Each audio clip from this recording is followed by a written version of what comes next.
In this video, I'm going to show you how to replace your primary and secondary fuel filters. There are two of them. One is located right here underneath the vehicle on the frame, and the other one is in the engine bay. We'll get to that one in a little bit. Let's get started. I'm going to start with the one that's underneath because this is your primary filter, like I said. As you can see, it has a plastic cap on that housing. If you don't have four-wheel drive, you won't have a front drive shaft and you'll actually have an easier time getting to this. But this vehicle does have four-wheel drive regardless. Underneath this whole housing here, you'll see that there's a drain, and this valve right here helps us drain the filter housing before we actually remove the filter. To control the mess a little bit, I'm going to add a hose to the end of my drain and route that into my collection bucket. And what I'm going to do now is open up this valve. This is going to allow all the fuel to drain. We'll let this drain for a minute. While that's draining, I'm going to use some brake parts cleaner, and with my collection bucket underneath, I'm going to clean around the cap of this housing so that when I remove it, no debris gets inside there.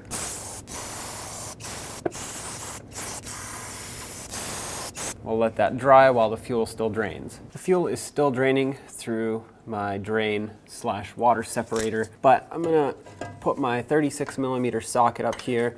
I have a long extension on it so I can reach it easily. And I'm just gonna crack the cap loose. Hopefully that will do two things. One, well, we'll start the process of replacing the fuel filter, but two, if some air can get in there, it might help drain it a little bit faster. The O-ring will actually hold that cap on really tight, so take your time. Try not to break that cap because it is plastic. Okay, now with air getting in there, my fuel is actually draining out quite a bit faster. As you can see, it was a lot slower earlier, but I wanted to get that initial drain in before everything starts spilling out. Okay. I'm going to stop right here. I'm going to let it drain for another minute or two. My draining has come to a stop. It's basically just dripping out at this point. That means the housing is empty, the lines are empty, well, for the most part at least. Now that the O-ring is past the area where it seals up, this is a lot easier to turn. So just go ahead and spin this out of here completely. Okay. Remove your tool.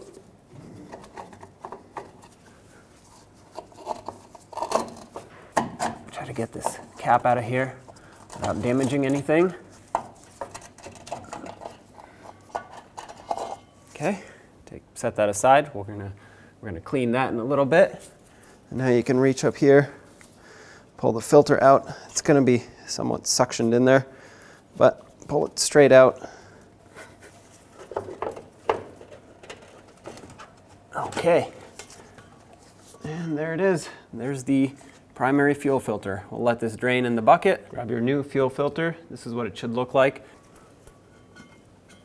When you slide it in here, try to get as little debris on it as possible, if any at all. Slide it in all the way and press it until it feels like it wants to kind of lock in there. There we go. So at this point, as you can see, I pressed it, and it won't just fall out easily. It doesn't wiggle around. It is fairly secured on there. Now let's clean out the cap. On the inside of the cap, you'll notice that in this case, it's actually pretty clean. Sometimes they get some sludge buildup in there. Clean it off with brake parts cleaner on the inside and on the outside. And your kit will come with a new O-ring for the outside of this cap. So take this old one off, and we'll put a new O-ring on. Discard this. I'm going to clean this up, then I'll put the new O-ring on. I clean this all up with brake parts cleaner, get the new O-ring, and slide it on.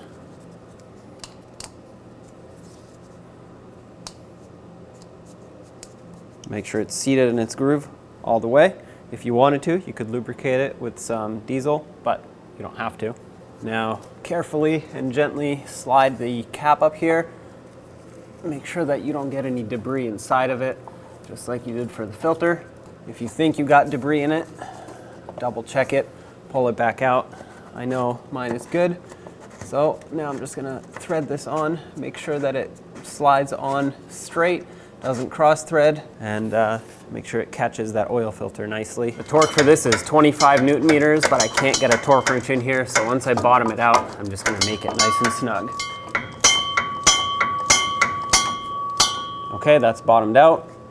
Give it a little extra, and that should be plenty. Now I can remove my hose that I put here. Again, you don't have to do this, I just did this to try to control the mess a little bit. And then close off the fuel water separator. I'm gonna spray it all down with brake parts cleaner so that it can dry up. That way I know if there is a leak.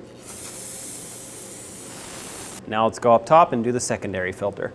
Now under the hood, at the top of the engine, basically in the center, you'll see two of these. This is gonna be your oil filter housing, so don't worry about that. This is your fuel filter housing. This is the secondary filter. Same size socket, 36 millimeter, break it free. And there shouldn't be a lot of fuel in here because we already drained it from the bottom. There will be some, but it's not gonna be full. So at this point, you just wanna get this cap off. It's gonna be the same exact procedure as it was at the bottom, just up here. It is a different filter though, so keep that in mind.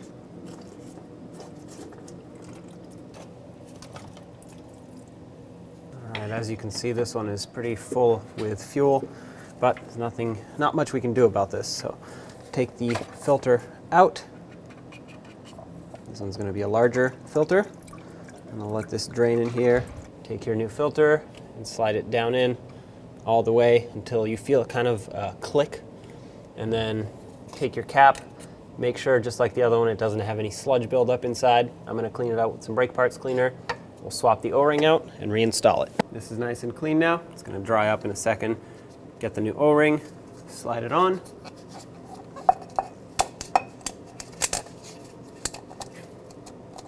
Make sure it's seated in its groove. If it's not, you'll have issues with it sealing, and you definitely don't want to break the O-ring, pinch it, and then rip it.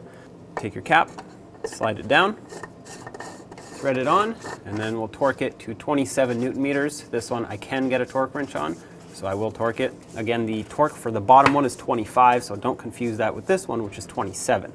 They are slightly different size caps, so that's why the torque is different.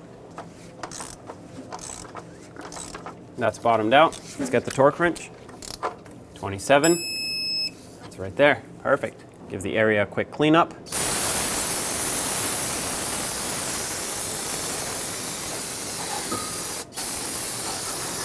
To bleed the fuel system on this, the low pressure side that is, it's a different procedure than to bleed the high pressure side, but for what we did, we only need to bleed the low pressure side.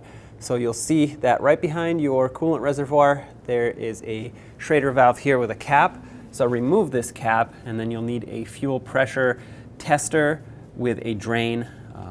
If you wanted to come up with something else of your own, go ahead, but that is what you need. You need a fuel pressure tester with a gauge and a drain so that you can do two things. One, bleed the system out through the drain. So you connect your tool here, and then I'm gonna show you exactly how to cycle the key on and off. And that will push the air out and pull the diesel in. But at the same time, once we're done, we wanna read the pressure and make sure that we're good, because if we're below pressure, that most likely means there's still air in the system. Now you can definitely find this out by, well, the truck not starting, but you don't want to get air in the high pressure fuel pump because then you're in for more trouble than it's worth. So you definitely want to make sure you bleed it properly here. Everything that we worked on is before this valve, before this line. So past this, there will be only diesel. Before here, there will be diesel with air. So that's why we're bleeding it right here. Okay, I'm going to thread my tool on. All right, so here's my setup. I have this collection bucket, which will get the fuel fed into it through this pressure gauge with a drain on it. So let's cycle the key on and keep it on for 30 seconds. What that's going to do is it's going to run the fuel pump, and it's going to push the diesel through and push the air out. Here we go.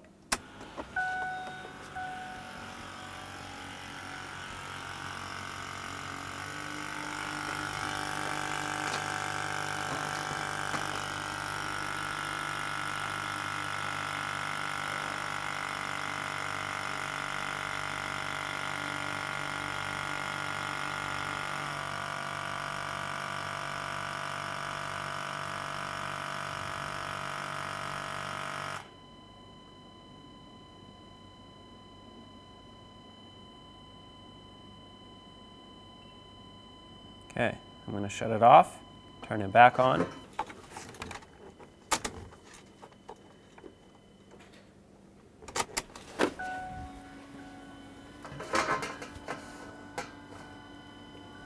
We're going to repeat this process 3 to 5 times, depending on how much air is in the system.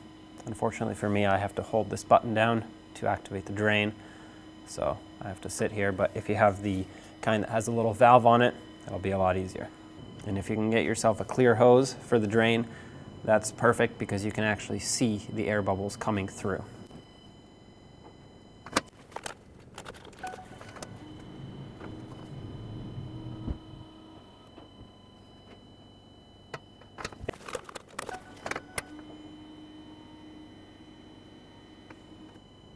And let's do it one last time, and then we're going to repeat the process several times with the drain valve closed.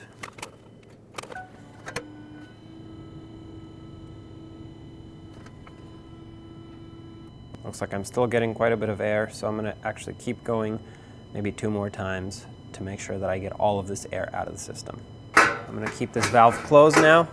We'll cycle the key several times. Okay, so after cycling the key several times with the drain off, right now I'm just trying to drain what's in the hose, but basically you're looking for anywhere between 3 to 8 psi, which is barely anything. I mean 8 psi is going to be closer to 10, but 3 psi is probably going to be that first line on this gauge. So we had that, that's perfect. So 3 to 8 psi is the spec that you want to look for. So at this point, if you wanted to start the truck with this hooked up, go ahead, but I know this is fine, so I'm just going to remove my gauge. I'm going to put a rag here, prevent fuel from dripping all over.